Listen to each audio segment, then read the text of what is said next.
지난 한 주간 여러분의 그동안의 기도와 성금을 가지고 장로님 기도해 주신 대로 미얀마 선교센터를 은혜 가운데 방문하고 돌아왔습니다.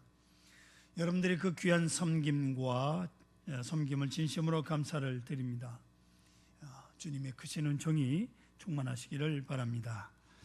의사가 되기 위해서 6년 동안 공부를 하고 이제 의사 시험을 끝내고 마지막으로 의사로서의 선서를 하고 의료 행위를 하게 되는데, 그 선서를 히포크라테스 선서라 그럽니다. 의사의 아버지 히포크라테스 9가지의 선서가 있는데, 첫째, 나는 인류에 봉사하는데 내 일생을 바칠 것을 엄숙히 맹세한다. 둘째, 나는 마땅히 나의 스승에게 존경과 감사를 드린다. 셋째, 나는 환자의 건강을 최우선을 하여 고려할 것이다. 넷째, 나는 알게 된 환자의 비밀을 환자가 사망한 이후에도 누설하지 않는다. 등등 이렇게 9가지가 있는데 제가 다 설명은 드리지 않습니다. 이번 두 번째 항목을 보시면 나는 마땅히 나의 스승에게 존경과 감사를 드린다라는 항목이 있어요. 모름지기 의사라고 하는 직업이 이 세상에서 가장 존귀한 직업이라고 생각을 하고, 환자를 돌보는 일보다 더 고귀한 일은 없다고 생각을 하고, 그 고귀한 일을 내게 맡겨주신 것에 대해서, 내가 맡게 된 것에 대해서 감사하고 존경과 감사를 항상 지니고 살아가는 것이 의사의 옳시다. 의사의 입장에서는 사람을 돌보고 병을 치료하는 일보다 더 소중한 일은 없습니다. 그러기에 나 또한 이런 일에 쓰여진다고 하는 것이 자랑스럽고 고귀하고 영광된 것입니다. 그것이 의사입니다. 만일에 의사가 환자를 돌보는 일 외에 더 다른 일을 좋아하고 그걸 많이 생각하고 돈 버는 직업으로 좋게 생각을 하고 권세를 누리는 것을 더 좋게 생각하고 여기저기 넘보고 있다면 그것은 의사답지 못합니다. 아니, 그런 사람은 의사가 아닙니다. 의사일 수가 없어요. 인간은 생일이 둘이라고 그러죠. 하나는 생략적 생일입니다. 여러분이 가지는 몇 년 몇 월 며칠이라고 하는 이 세상에 태어날 때 바로 그날 그 시가 여러분의 생일이죠. 두 번째 생일은 나의 존재 이유와 내게 생이 주어진 목적을 깨닫는 날, 그것이 두 번째 생일. 나는 왜 세상에 존재하나? 나는 무엇을 위해서 이 땅에 보냄을 받았는가? 그 의미를 깨닫고 바로 그날이 두 번째 생일인. 유감스럽게도 이 두 번째 생일을 맞지 못하고 엄격히 말해서 사람다운 생을 출발도 못하고 끝내는 그런 유감된 사람들이 세상에 많습니다. 우리는 창조주 하나님의 능력과 그 섭리를 믿는 하나님의 자녀들입니다. 할렐루야. 그 거룩한 경륜 속에서 내가 태어난 것입니다. 역사와 나와의 개인적인 관계를 믿는 사람들이 이 큰 역사 속에서 나라고 하는 아주 작은 존재가 꼭 필요한 것, 해야 할 일이 있는 것입니다. 그래서 이 땅에 우리는 태어난 것입니다. 그런 거로 여기에 사명이 있습니다. 얼마나 이 땅에 많은 사람들 속에 나 같은 존재가 무슨 의미가 있느냐 이렇게 생각하시면 안 됩니다. 사랑하는 성도 여러분, 여러분과 제가 오늘까지 여기까지 살아왔습니다. 생각해 보시면 이런 고생도 하고 저런 일도 있었고, 때로는 실패와 성공, 배신과 신뢰, 갈등과 아픔도 여러 가지 어려운 일들을 겪으면서 여기까지 왔습니다. 어떻습니까? 이렇게 살아온 과거가 버려진 시간들입니까? 잘못된 과거입니까? 적어도 소명을 아는 사람은 바로 오늘 이 시간을 위해서 지난 날이 있었다고 하는 것을 압니다. 이제 보세요. 모세가 하나님의 음성을 듣습니다. 내가 선 땅은 거룩한 땅이니 내 발에서 신을 벗어라. 그 음성을 듣는 순간 모세에게는 지난 날의 80년의 생이 새로운 의미를 가지게 되는 것입니다. 왜 바로의 궁전에서 40년을 살았는가?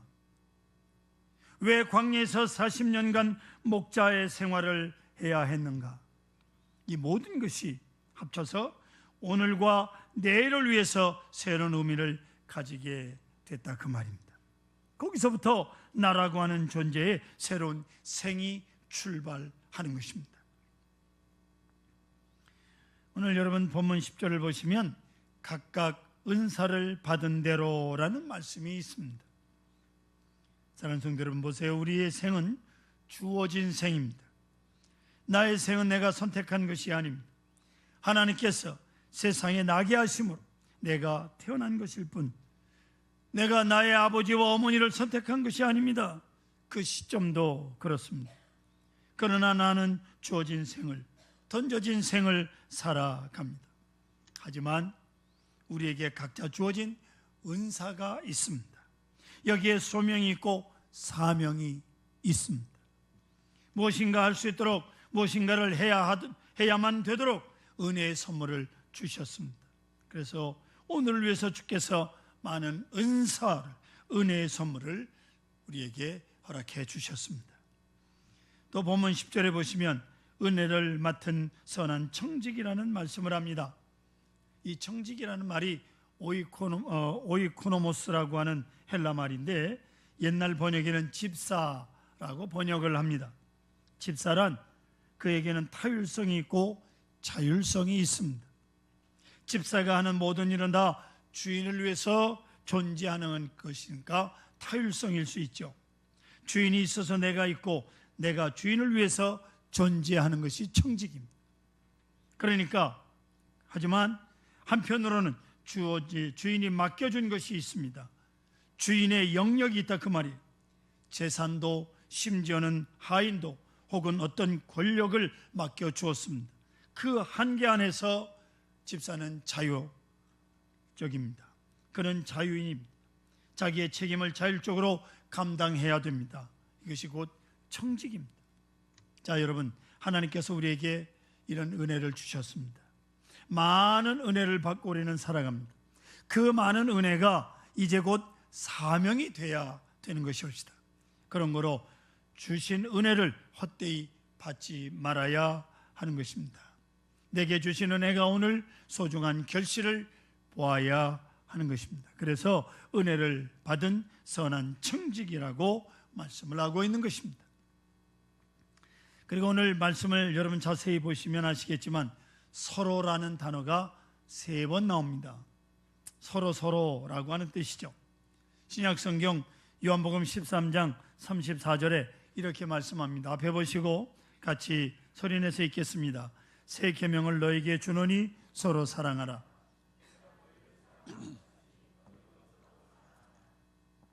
내가 너희를 사랑한 것 같이 너희도 서로 사랑하라. 주님께서 친히 말씀하셨습니다. 여러분, 우리 사람들이 생각하는 서로라고 하는 관계는 이것이 서로 하나의 어떤 계약적인 관계요, 인간적인 관계요, 횡적인 관계라고 생각하시면 안 됩니다. 그렇지 않습니다. 그리스도와의 수직적 관계의 결과로 오는 것이 서로라는 것입니다. 그래서 주님께서 내가 너희를 사랑한 것 같이 받고 말하면 내가 너희를 사랑했노라, 그런 거로 너희도 서로 사랑하라. 이렇게 수직적인 관계에서 서로라는 단어를 여러분 생각하셔야 됩니다. 성도 여러분, 우리는 그리스도로부터 엄청난 사랑을 받은 사람들, 엄청난 사랑을 받았어요. 그런 걸 우리는 서로 사랑해야 되는 사람. 우리의 사랑은 원인이 아니라 결과일 뿐입니다. 첫 번째 인과관계가 주님께 있습니다. 주님께서 나를 사랑하셨기 때문에 우리는 당연히 이웃과 다른 사람을 사랑해야 되는 것입니다. 첫 번째 원인이 주님께 있다 그 말이에요. 주님이 우리를 사랑하셨고 우리가 그의 사랑을 받았어요. 주님이 우리를 위하여 죽으셨고 나를 구속하셨어요. 그러므로 그 사랑의 근거에서 우리는 그 결과로 서로 사랑해야 되는 것입니다. 여러분, 사랑을 받았다는 것이 주님의 은혜요. 사랑하라고 하는 것이 바로 은사입니다. 서로 사랑하라. 아주 귀한 은혜올시다. 자, 이제 사랑하라는 말씀을 가지고 몇 가지로 정리하면, 첫 번째, 무엇보다도 성경은 뜨겁게 사랑하라, 뜨겁게 서로 사랑하라고 말씀합니다. 이 뜨겁게라는 헬라어 말이 액테네라고 하는 말인데, 이 액테네라는 말은 잡아 늘린다 그런 뜻입니다. 고무줄을 그저 끊어지지 않을 정도로 팽팽하게 잡아 늘린다. 이게 액테네예요. 뜨겁게 잡아 늘리는, 끊어지지 않을 정도로 잡아 늘린, 이건 보통 열심이 아닌 것을 말합니다. 그런데 이 단어가 경마에도 쓰입니다. 자, 경마에 나가는 말, 그 말이 가지고 있는 자기 능력이 있어요. 이 능력을 이제 경마에 나가서 극대화하려고 사람들이 좋은 음식을 먹이고 잠을 잘 재우면서 훈련과 운동을 잘 시킵니다. 그리고 이제 경마에 나가서 이 말을 타고 그 잘 달리는 말을 또 더 잘 달리도록 채찍질을 하잖아요. 막 때려서 빨리 가라. 계속 때리면서 그 말이 가지고 있는 능력을 극대화하는 겁니다. 그 말의 능력을 잡아 늘리는 거예요. 팽팽하게. 사랑하는 성도 여러분, 여러분의 사랑의 영역을 한번 생각해 보십시오. 내가 어느 만큼까지 사랑할 수 있습니까? 사랑의 영역, 사랑의 힘을 잡아 늘려 보십시오. 그러면 어떻게 되겠습니까?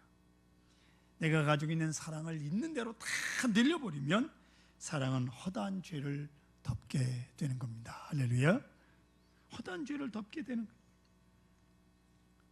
죄가 보이지 않을 때까지, 허물이 보이지 않을 정도로 사랑해야 그게 뜨겁게 사랑한다 하는 뜻입니다. 성도 여러분, 여러분 생에 단 한 번 이렇게 화끈하게 사랑해 본 적이 있으십니까? 화끈하게 사랑해 본 적 있지 않습니까? 한창 뜨겁게 사랑할 때, 정신없이 사랑할 때는요, 추운 것도 모르고 더운 줄도 모르고, 추울 때 한강에 나가보면 여자가 오돌오돌 떨면 남자도 추운데요, 우통을 벗어서 여자에게 탁 덮여줍니다. 지는 춥지만 그래도 뜨겁게 사랑하면요, 사람은 추운 줄 모르는, 뭐 작으면 작은 대로 좋고 크면 큰 대로 좋고 실수하면 실수하는 대로 예쁘고 그냥 무턱대고 마냥 좋기만 하던 때가 있었지요. 없었습니까? 없었다면 참 불행한 일이요. 그렇게 한번 미쳐본 때가 있을 것입니다. 바로 그런 사랑이 잡아 느려진 사랑이거든요. 뜨겁게 사랑한 겁니다. 그 순간에는 허물도 없고요, 실수도 없습니다. 죄도 보이지도 않습니다. 그것이 바로 뜨겁게 사랑하는 것이요, 열심히 사랑하는 것입니다. 뜨겁게 사랑하는 사람은 피곤함이 없어요. 그 눈에 허물이 보이지 않습니다. 그저 예쁘기만 하고 아름답기만 하고 행복하기만 하고 세상을 다 얻은 것 같은 황홀함 속에 있는 거예요. 그렇습니다. 이게 뜨겁게 사랑하는 거예요.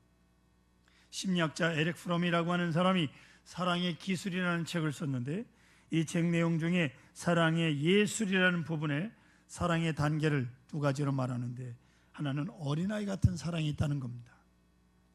어린아이는 사랑을 받기 때문에 사랑합니다. 이 아이들이 자기를 얼마나 이뻐하는지 알아요. 아시죠? 사랑받고 사랑하고, 그게 어린아이의 마음이에요. 그래서 어린아이들은 잘해주면 곧 좋다고 하다가도 조그만 제 비위에 안 맞으면 아빠 미워, 엄마 미워 그러지 않습니까? 왜요? 사랑받고 사랑해야 되겠는데 사랑받는 게 제 마음에 안 드는 거예요. 마음에 들도록 해줘야 되는, 이게 유치한 사랑이죠. 유치한 사람의 모습입니다.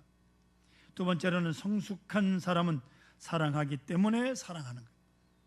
자기의 사랑으로 상대방을 덮습니다. 이유가 없어요. 사랑하기 때문에 사랑하는 거예요. 성숙하지 못한 사랑에는 그대가 필요하기 때문에 사랑한다는 논리가 있습니다. 내가 필요하거든요. 혼자 살기 힘드니까 저거 하나, 남자 하나, 여자 하나, 이게 필요하다. 이건 사랑이 아닌 거예요. 내가 필요로 해서 남을 사랑하는 극히 율법적이고 계약적인 것, 아주 심리적인 것, 이런 사랑이 이제 문제가 되는 거예요. 에로스가 바로 그렇다 그 말입니다. 하지만 성숙한 사랑은 그대를 사랑하기 때문에 그대가 내가 필요하다, 이렇게 되는 겁니다. 사랑의 대상으로 필요합니다. 그가 나를 어떻게 대하든지 상관이 없어요. 나는 너를 사랑함으로만 내 삶에 의미가 있기 때문에 사랑하는 거예요. 그래서 그대가 필요합니다. 사랑의 대상이 없으면 내가 사랑하지 못하고, 사랑이 없으면 나는 내가 아닌 겁니다. 그래서 사랑합니다. 이게 바로 성숙한 사랑이옵시다.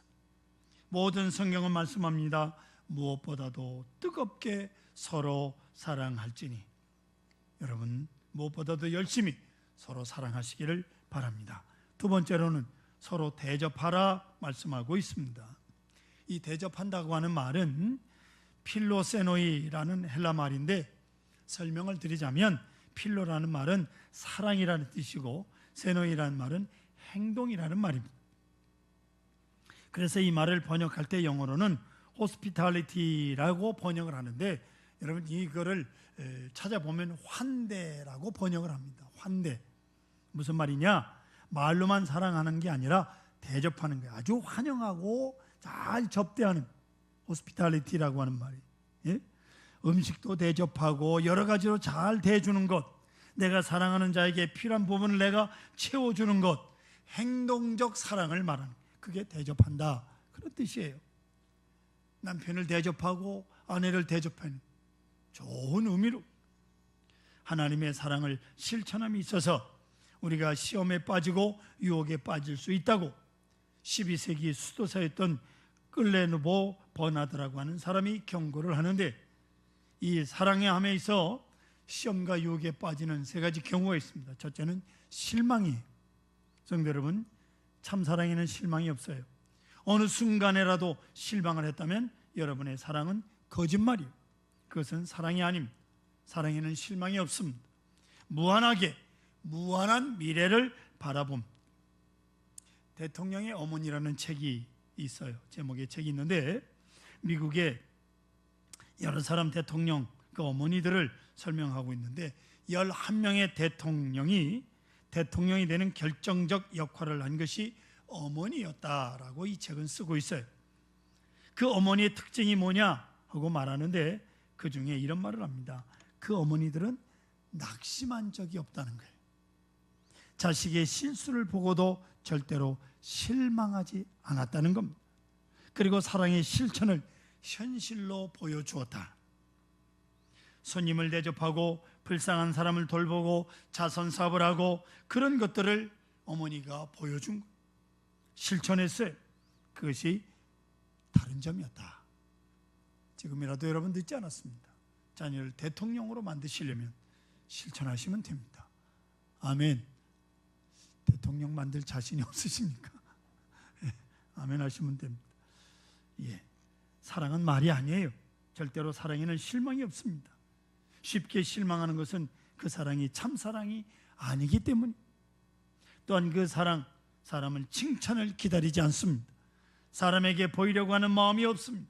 누가 뭐라고 하든 알아주든 말든 칭찬하든 말든 상관하지 않습니다. 칭찬하고자 하는 마음, 그건 병든 사람이 사랑의 시험인 것입니다.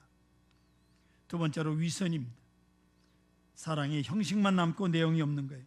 명예를 좋아하고 야망을 가졌을 때 사랑은 위선에 빠지는 것이옵시다. 세 번째는 핑계입니다. 여러분, 사랑에는 핑계가 없어요. 하지 말아야 될 이유도 없고 사랑할 수 없는 이유도 없어요. 만약에 여러분 핑계를 댄다, 그는 사랑이 아닙니다. 사랑할 수 없는 이유는 세상에 없습니다. 어떤 핑계도 없습니다. 전적으로 바치는 거예요. 그게 행동으로 나타나는. 그래서 서로 대접하라 말씀하고 있습니다. 특별히 성경이 뭐라고 말씀합니까? 원망 없이 하라, 그렇게 말합니다. 여러분, 사랑의 행동에 무슨 원망이 있겠습니까? 대접하는 일에 무슨 원망이 있습니까? 원망하면서 대접하면 그게 대접이요? 서로 대접하기를 원망 없이 하고, 이것이 성경이 우리에게 말씀하고 있는 겁니다. 요새 모든 것을 전부 과학적으로 표현을 하고 있는데, 소위 지수라고 하는 말을 많이 씁니다. 평가지수, IQ, 지능지수, EQ, 감정지수, 유머지수도 있다고 그럽니다. 요즘에는 유머가 좋아야 출세한다고 그래요. 유머가 있는 사람 미인을 얻습니다. 재밌는 사람이. 개그맨들 보세요. 다 스튜어디스들, 아주 예쁜 사람들하고 결혼을 하더라고. 예, 저도 유머가 있었으면 혹시 인생이 달라졌을지도 모르죠. 왜 손뼉을 치고 그렇게 좋아해요? 그런데 제가 말씀드리고 싶은 것은 극복지수라고 하는 겁니다. 어려운 일들을 넉넉히 극복하는 극복력 지수가 사람에게 높아야 성공을 하는 것. 그리고 또 하나 더 말씀드린다면 그것은 봉사 지수입니다. 당신은 얼마나 봉사하고 계십니까? 봉사의 수준이 어느 정도인가 하는 겁니다. 서로 대접하라. 성도 여러분, 요새 우리에게는 이 대접하는 일이 점점 없어져 가고 있습니다. 내 한 몸밖에 몰라요. 자기 몸 가꾸고 자기 몸 그저 건강하게 차리는데 여기만 정신이 없어요. 정성을 다해 손님을 대접하고 낯선 분을 대접하고 환자를 방문하고 하는 행동적 사랑이 있어야 진정으로 여러분들의 사랑이 진정한 사랑입니다. 세 번째로 서로 봉사하라고 말씀하고 있습니다. 봉사하라, 디아코니아, 이것은 서비스를 말합니다. 요한복음 13장 14절 성경이 이렇게 말합니다.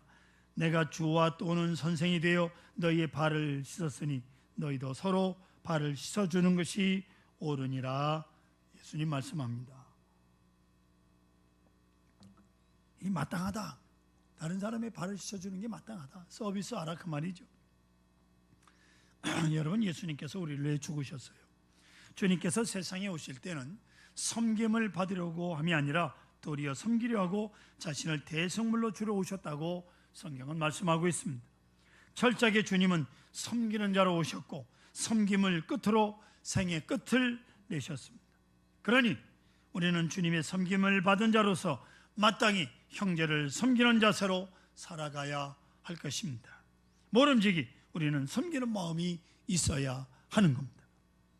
우리의 선한 일을 기다리는 사람들이 우리 주변에 얼마나 많은지 모릅니다. 참으로 우리의 봉사를, 우리의 섬김을 기다리는 사람들 속에 우리는 살아갑니다. 인간의 성공, 은혜를 아는 데 있고 은혜를 베푸는 데 있다고 저는 믿습니다. 인간의 행복은 자기에게 주어진 은혜를 아는 데 있고 은사를 따라 살아가는 데 행복이 있습니다.